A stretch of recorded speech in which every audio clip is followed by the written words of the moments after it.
Nitte institute of professionals, global Gyan academy Mangaluru, ನಗರ ಪೊಲೀಸರು ಮತ್ತು city centre Mangaluru, lions club Mangaluru ಮತ್ತು ಶಾಶ್ವತ ಸೇವಾ ಫೌಂಡೇಶನ್ ಇವರ ಸಹಯೋಗದಲ್ಲಿ ಮಾದಕ ವಸ್ತು ಬಳಕೆಯ ಅಪಾಯಗಳ ಅರಿವು ಕಾರ್ಯಕ್ರಮವು ಜನವರಿ 25ರಂದು ನಗರದ ಸಿಟಿ ಸೆಂಟರ್ನಲ್ಲಿ ನಡೆಯಲಿದೆ ಎಂದು ವಿದ್ಯಾರ್ಥಿ ಪರಿಷತ್ನ ಅಧ್ಯಕ್ಷ ರಾಜ್ ವಿಶ್ವಕರ್ಮ ತಿಳಿಸಿದರು.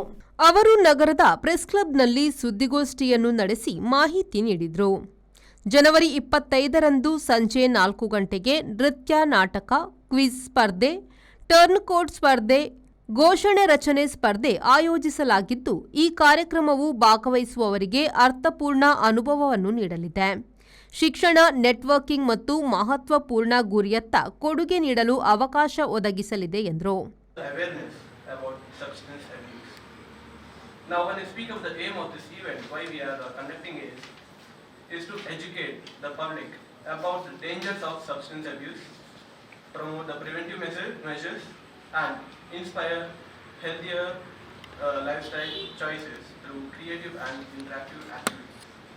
Now, going up with the event details, time will be starting by 4 p.m.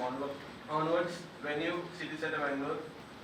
Highlights of this event, now we will be starting this program by dance drama, and we have few competitions as well, which is turn code competition, nothing but a debate, mind maze, a quiz, slogan making competition. We will be starting this program by 4 with dance drama, starting the competitions by 4:35 p.m, ending the event by 5:45 p.m, following the prizes distribution.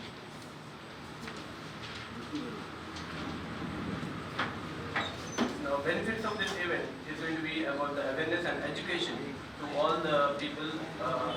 Like there is a human tendency where we see something being repeated, we tend to follow that. That is what the trend is. A skill development and a community engagement. Now, this event is generously supported by Lions Club Mangalore and Shashwat Seva Foundation.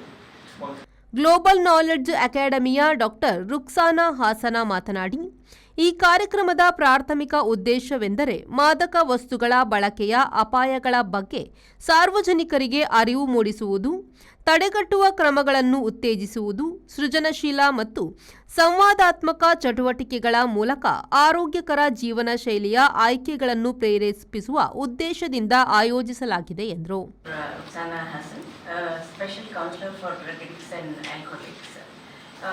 ಇವತ್ತು ನಿಟ್ಟೆ ಈ ಕಾರ್ಯಕ್ರಮ ನಿಟ್ಟೆ ಮಾತ್ರ ಒಂದು education institution ಆಗಿ ಅದು ಮಾಡ್ತಾ ಇಲ್ಲ. ಪ್ರತಿಯೊಂದು ACP ಗೀತಾ ಕುಲಕರ್ಣಿ ಇರಲಿ, ಮನೋಜ್ ಇರಲಿ, ರವೀಶ್ ನಾಯಕ್ ಇರಲಿ, ಇಂಥ ಎಲ್ಲ ACP ಆಫೀಸರ್ಸ್ ಮಧ್ಯದಲ್ಲಿ ಇದು ಮಾಡ್ತಾ ಇದ್ದಾರಂತೆ. This is an initiative by the police department and also with Nitte. Because ಈ ಕಾರ್ಯಕ್ರಮದಲ್ಲಿ ಈ ಅವೇರ್ನೆಸ್ ಪ್ರೋಗ್ರಾಮ್ಸಲ್ಲಿ ನಾವೇ ಮಾಡಿದರೆ ಅದು ಅಷ್ಟು ಎಫೆಕ್ಟ್ ಆಗಲ್ಲ. ಸೊ ಪೊಲೀಸ್ ಒಟ್ಟಿಗೆ ಮಾಡ್ತಾ ಇದ್ರೆ ಎಫೆಕ್ಟ್ ಜಾಸ್ತಿ ಆಗ್ತದೆ. ಓಕೆ, ಯಾಕೆ ಈ ಪ್ರೋಗ್ರಾಮ್ ಇಂಪಾರ್ಟೆಂಟ್ ಇದೆ, ಯಾಕೆ ಈ ಅವೇರ್ನೆಸ್ ಇಂಪಾರ್ಟೆಂಟ್ ಇದೆ ಅಂದರೆ, ಮ್ಯಾಂಗ್ಳೂರ್ ದಕ್ಷಿಣ ಕನ್ನಡ ಅಂತ ಹೇಳಿದರೆ it is N hub for students. So ಒಂದು ಸ್ಟೂಡೆಂಟ್ ಇದರಲ್ಲಿ ಇನ್ಫೆಕ್ಟ್ ಆಗಿದ್ದರೆ ಎಲ್ಲರೂ ಅದಕ್ಕೆ ಬಲಿಯಾಗ್ತಾರೆ. ಇವತ್ತಿನ ಕಲ್ಚರ್ ಆ ಥರ ಇದೆ. ನಾನೇನು ಮಾಡ್ತಾ ಇದ್ದೀನಿ, ಅವ್ರು ಇನ್ನೊಬ್ಬರು ನೋಡಿ ಅದೇ ಮಾಡ್ತಾ ಇರೋದು. ಸೊ ಹಾಗಾಗಿ ನಾವು ಬೇರೆ ಒಬ್ಬರು ಮಕ್ಕಳಿಗೆ ಹೇಗೆ ಹೇಳಿದರೆ ಇದು ಆಗಲ್ಲ. ಸೊ ಪ್ರತಿಯೊಬ್ಬರಿಗೆ ಒಂದು ಅವೇರ್ನೆಸ್ ಅಂತ ಮಾಡಿದರೆ ಯಾವ ಮಕ್ಕಳು ನಾಳೆ ಅದಕ್ಕೆ ಬಲಿಯಾಗ್ತಾರೆ ಅವ್ರಿಗೇನೋ ಒಂದು ಎಚ್ಚರಿಕೆ ಆಗ್ತದೆ, ಯಾವ ಮಕ್ಕಳು ಆಲ್ರೆಡಿ ಆಗಿದ್ದಾರೆ ಅವ್ರಿಗೇನೋ ಒಂದು ಎಚ್ಚರಿಕೆ ಆಗ್ತದೆ.